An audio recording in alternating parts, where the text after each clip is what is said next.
Bueno, y estamos junto a Isel Guerra para comenzar el reporte internacional y hemos estado en el último año, podríamos decir, pero en específico también esta última semana muy pendientes de las tensiones que se viven en Medio Oriente y hoy que se conmemora un año ya de lo que fue la acción de Hamás, que podríamos decir desató toda esta situación que no ha terminado, con la gran duda y pregunta presente si es que tiene alguna posibilidad pronta de ponerse fin, porque lamentablemente hemos visto aquí solamente situaciones como lo que está ocurriendo en la Franja de Gaza, como lo que pasa también con los rehenes, con esa acción que dejó a más de 1000 personas fallecidas y con Netanyahu incluso reuniéndose hoy de emergencia en relación a todo este aniversario y todos estos actos de conmemoración.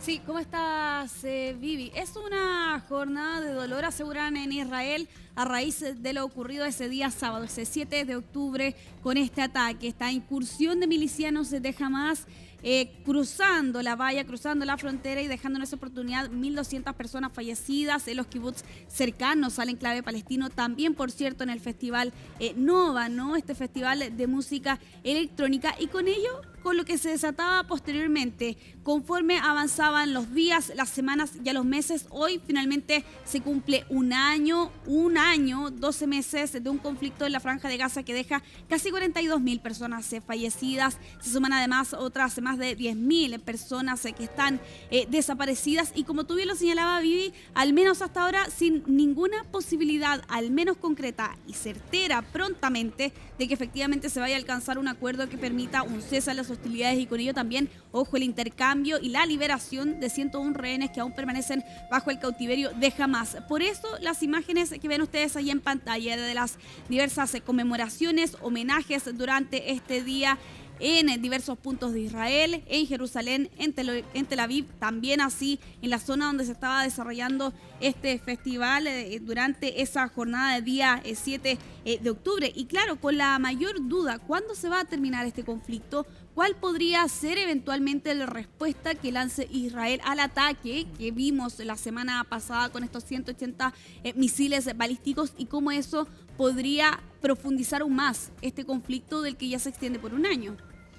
Sí, y el mundo también y sobre todo organismos internacionales, quedado sin ninguna capacidad de lograr esos puntos de posibles acuerdos, de cese al fuego. Y la imagen que estamos viendo es bien relevante porque probablemente son familiares de los rehenes que están obviamente insistiendo en el regreso, pero que fueron muy críticos en ese último grupo que falleció y que están pidiendo un alto al fuego y que saben que eso es necesario para poder dar con ellos. Ahora, hay muchas dudas pasado este tiempo de poder encontrarlos con vida. Sí, de hecho, sin ir más lejos, durante esta jornada se informaba de la muerte de uno de los rehenes, en concreto de Idan Estivi, de 28 años, cuyo cuerpo aún estaría al interior de la Franja de Gaza. Él es uno de los 101 rehenes que aún permanecen bajo el cautiverio de Hamás. Lo hemos visto con protestas en su momento contra Netanyahu, insistiendo en la necesidad de que se alcance un acuerdo. Y quien por lo demás hoy daba declaraciones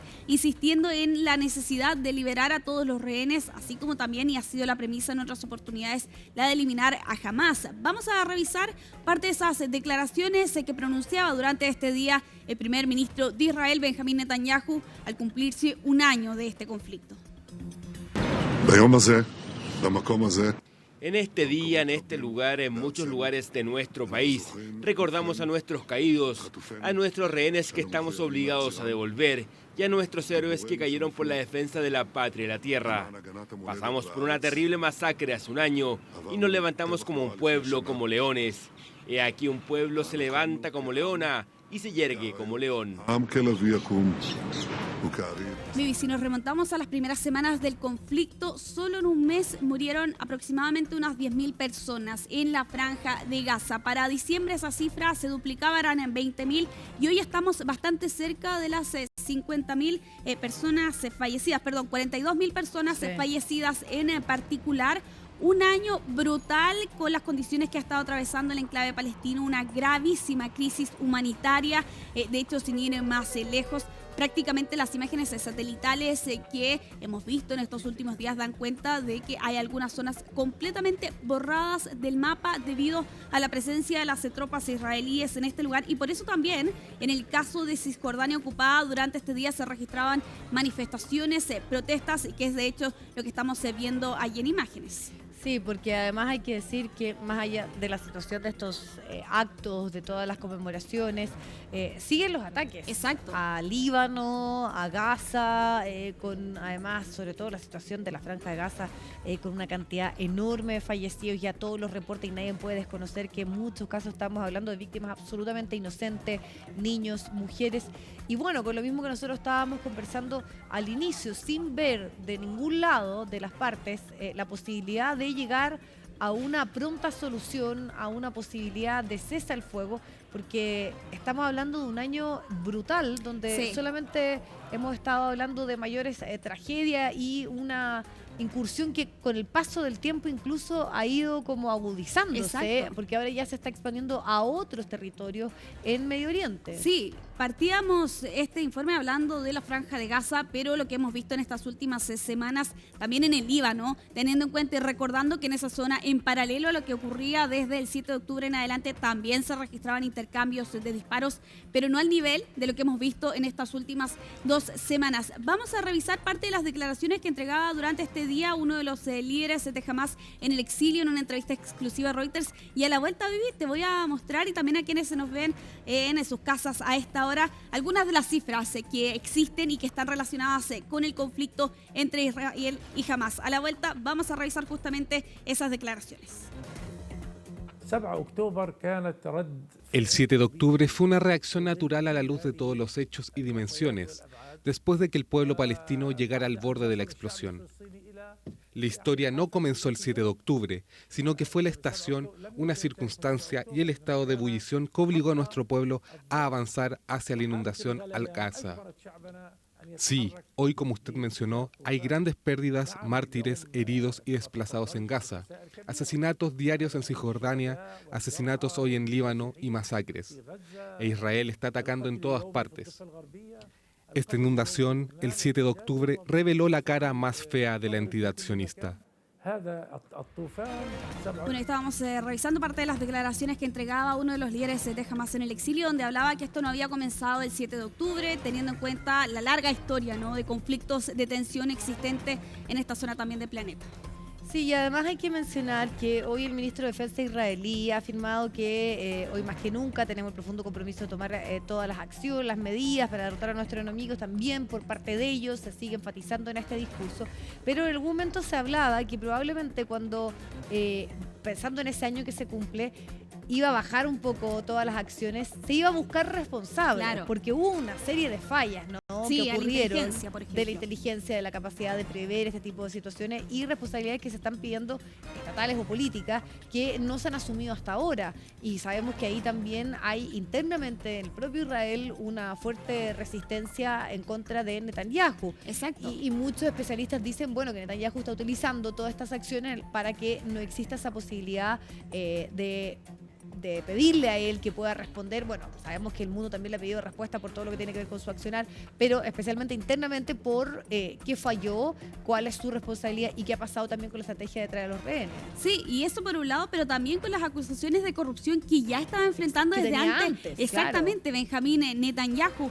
Y claro, con una figura controvertida que además siempre hay que recordar, en el caso del gobierno de Netanyahu estamos hablando del gobierno de más ultraderecha en la historia de Israel, fundamental, por cierto, para poder mantener la coalición que actualmente mantiene Netanyahu en Israel. Había quedado pendiente de lo de las cifras. Vamos a revisar algunos de esos números en estos 12 meses de conflicto. Una cifra de la que ya hemos hablado, ¿no? 41.900 muertes hasta el día de ayer por la tarde, 10.000 desaparecidos. Se presume que estos cuerpos estarían bajo los escombros, teniendo en cuenta la dificultad que significa poder retirar a víctimas debajo de edificios completamente destruidos cuando por lo demás se han estado llevando a cabo bombardeos en estos últimos 12 meses.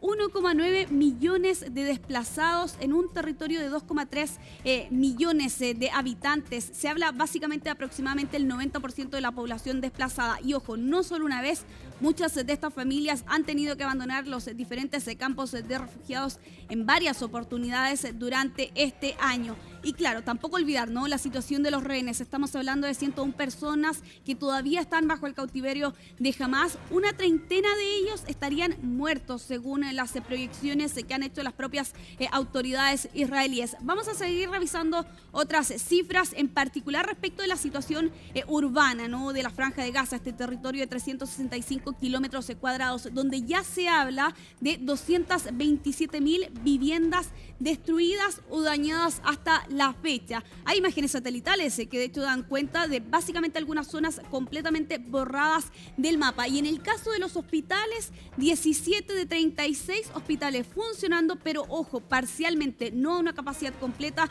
Estamos hablando de un sistema sanitario sumamente debilitado en medio de una crisis humanitaria, ¿no? Y claro, con un funcionamiento sumamente bajo, parcial, como lo han llamado también los organismos internacionales. ¿Qué ocurre del otro lado? Desde las fuerzas de defensa de Israel hoy también entregaban su propio balance, lo que han sido estos 12 meses más bien de conflicto. Y durante esta jornada las FDI aseguraban haber alcanzado 40.000 objetivos que habían sido bombardeados en este año. 4.700 túneles encontrados en medio de los diferentes operativos, teniendo en cuenta que hace algunos meses atrás Israel lanzaba una incursión terrestre sobre diferentes puntos del enclave palestino, así como también desde las fuerzas de defensa de Israel aseguraban haber alcanzado 1.000 sitios de lanzamientos de cohetes de Hamás y la Yihad Islámica Palestina utilizados para atacar Israel, y ya con la cifra que entregan las FDI, ¿no? 726 soldados israelíes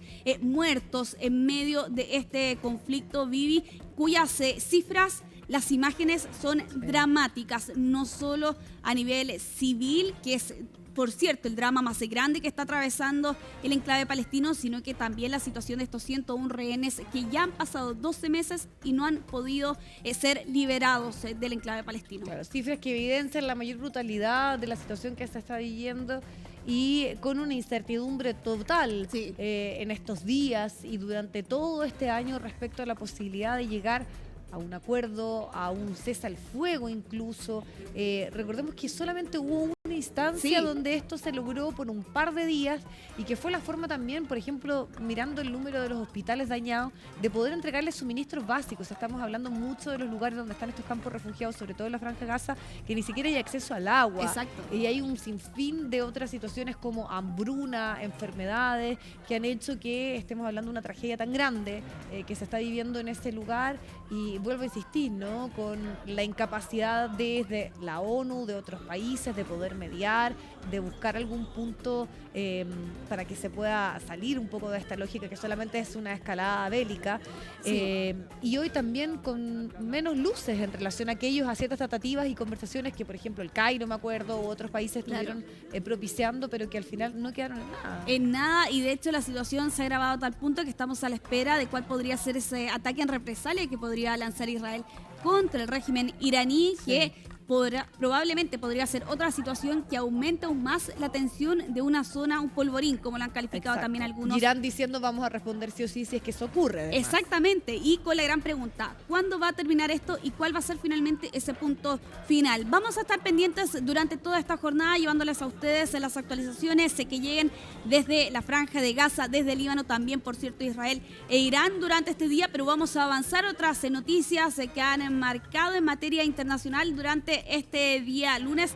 Y uno de ellos es este asesinato de un alcalde en México que, ojo, había asumido su poder hace solo 6 días atrás. Y claro, con un país que por lo demás lo vimos a mediados de este año, marcado por la violencia en medio de las elecciones, donde decenas de candidatos fueron asesinados. Ahora estamos hablando de una autoridad, del alcalde de una localidad en el estado de Guerrero, de Chilpancingo, en particular de Alejandro Arcos, cuya muerte fue fue confirmada por la Fiscalía durante esta jornada. Un político de 43 años del Partido Revolucionario Institucional, más bien, que había asumido hace menos de una semana atrás. Y claro, detalles estremecedores de este homicidio macabro. Se ha hablado de una decapitación, en este caso de la víctima. Y ojo, porque hace solo 3 días atrás ya esta misma localidad había visto la muerte de otra autoridad, del secretario de este mismo ayuntamiento. De hecho, justamente la víctima de la que estamos hablando ahora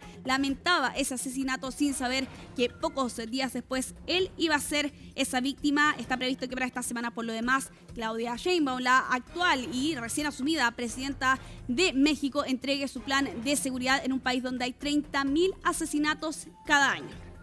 Vamos a avanzar, pero nos vamos a quedar bastante cerca. Nos vamos hasta Estados Unidos, donde hay alerta ante la eventual llegada de los próximos días del huracán Milton. Le hemos estado siguiendo la pista durante esta mañana. Más temprano les informábamos que estaba en categoría 2, posteriormente en categoría 4 y ahora ya es Milton, un huracán de categoría 5 en la escala de Saffir-Simpson, alcanzando el máximo poder con vientos de 257 kilómetros por hora a esta hora, y se ha fortalecido muchísimo y sumamente rápido. Estamos hablando que sus vientos aumentaron más bien casi 100 kilómetros por hora en 24 horas y claro, convirtiéndose en este momento en un huracán de categoría 5, ya el segundo huracán de estas características en lo que va de esta temporada. Anteriormente fue Beryl, pero claro, con varios temores, varias alertas, órdenes de evacuación, por ejemplo, en las zonas costeras de algunos sectores de Florida, que es donde va a tocar tierra el próximo día miércoles a partir de la tarde, al menos según lo señalan así las proyecciones, y una zona que por lo demás hasta hace solo 10 días atrás ya estaba enfrentando la llegada de otro ciclón. Estamos hablando de Helene, que también golpeaba esta zona como un poderoso huracán, y claro, en esta oportunidad con familias que han estado llevando a cabo labores de evacuación, también de preparación. Lo vemos allí con este padre y sus hijos que en estas últimas horas se ha dedicado a preparar estos sacos de arena, que es de hecho el llamado que han realizado las autoridades en esta zona. A la espera de lo que podrían ser nuevas novedades, que deje este huracán en categoría 5, vamos a finalizar esta revisión internacional también en Estados Unidos con estas imágenes, minutos de tensión que vivieron los pasajeros a bordo de esta aeronave que protagonizó un aterrizaje de emergencia durante este fin de semana recién pasado en Las Vegas con este avión de la aerolínea Frontier que llevaba un viaje desde San Diego hasta Las Vegas y tuvo un aterrizaje complicado, como lo pueden ver ustedes allí en pantalla. Cuando los pilotos detectaron humo, declaran esta emergencia y claro, eso lleva a realizar todo este operativo para poder aterrizar en condiciones favorables. Esto ocurrió el pasado día sábado en el aeropuerto internacional Harry Reid, con este incendio en el tren de aterrizaje que, pese a las imágenes de Vivi, finalmente aterrizó de manera segura. Las 197 personas que estaban a bordo fueron evacuadas sin mayores incidentes mientras se está investigando el origen y la causa de esta emergencia que finalmente gatillaba este aterrizaje de emergencia. No, impactantes imágenes y vaya susto que tuvieron los pasajeros de ver el fuego ahí, pero sin mayores consecuencias. Afortunadamente. Gracias, Isel, que estés muy bien. Que estés muy bien, Vivi.